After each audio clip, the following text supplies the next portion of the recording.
برطانیہ میں اپنے ذاتی آرٹ میوزیم میں مزے کرتے ان جربوز کی ویڈیو نے دنیا بھر میں پالتو جانوروں کے شائقین کے دل موہ لیے ہیں۔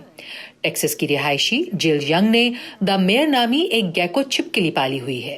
I was on Twitter and I saw someone made a میں نے ٹویٹر پر دیکھا کہ کسی نے اپنے جربل کے لیے میوزیم بنایا اور مجھے یہ بہت اچھا لگا۔ میرا ایک گیکو ہے اور مجھے خیال آیا کہ ریپٹائلز کو بھی آرٹ کی ضرورت ہوتی ہے، لہٰذا میں نے اس کے لیے ایک چھوٹا سا میوزیم بنانے کا فیصلہ کیا جسے وہ انجوائے کر سکے اور جس کی دیواروں پر چڑھ سکے۔ یہ بوریت مٹانے کا بھی ایک مزیدار طریقہ تھا۔ میں نے وبا کے باعث خود کو الگ تھلگ کیا ہوا ہے اور میرے پاس کرنے کو کچھ نہیں تھا، لہٰذا میں نے سوچا کہ میں اپنے گیکو کے ساتھ کوئی مزے کا کام کروں جو خود بھی قرنطینہ میں میرے ساتھ ہیں۔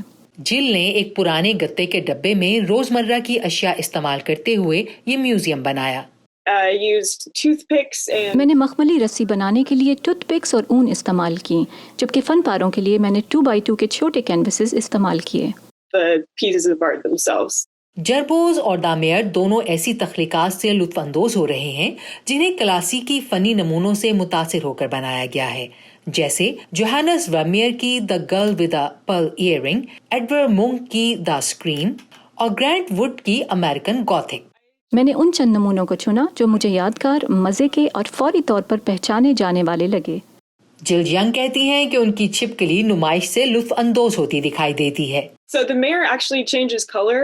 میئر دراصل رنگ بدلتا ہے، یہ ہلکے بھورے رنگ سے بھڑکیلے مالٹائی رنگ کا ہو جاتا ہے، اور جب میں نے اسے ان فن پاروں کے بیچ میں چھوڑا تو وہ بہت متاثر دکھائی دیا کیونکہ اس کا رنگ گہرا مالٹائی ہو گیا۔ He turned pretty bright orange. So I think that means he likes it in his own way. یہ دیکھنا دلچسپ ہوگا کہ یہ تخلیقی لوگ اپنے پالتو جانوروں کی خوشی کے لیے مستقبل میں دوسرے کیسے طریقے اختیار کریں گے۔ جولی ٹیبو کے ساتھ عائشہ خالد، وائس آف امریکہ۔